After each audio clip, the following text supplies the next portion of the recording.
सज स्वर के गईलो जब सैया जी के पास, मिलन वाली रात भइल बात कौन खास। का हो का भइल?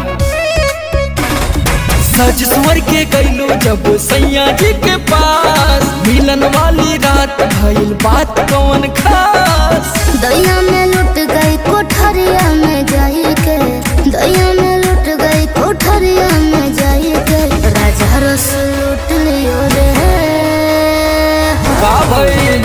रसगुल्ला खिलाई के।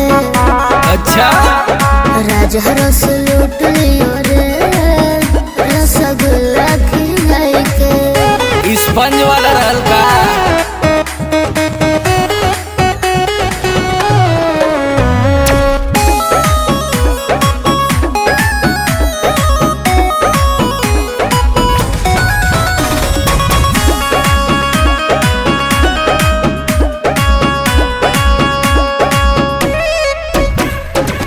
गोट गोट पी गइल दूध के गिलास रे, तोहरो मिटावले होई पियास रे। गोट गोट पी गइल दूध के गिलास रे, तोहरो मिटावले होई पियास रे। फोड़ दिया चूड़ी मेरा घुंघटा उठाई के, फोड़ दिया चूड़ी मेरा घुंघटा उठाई के, राजा रस लूट लियो रे। रसगुल्ला खिलाई के, हरे राजा रस लूट लियो रे, रसगुल्ला खिलाई के। अरे तब तो तारो के मजा आई होई।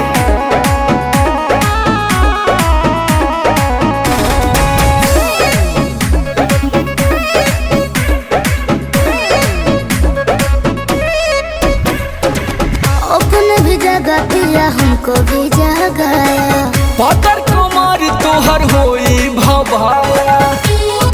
रात जगा हो गइल का?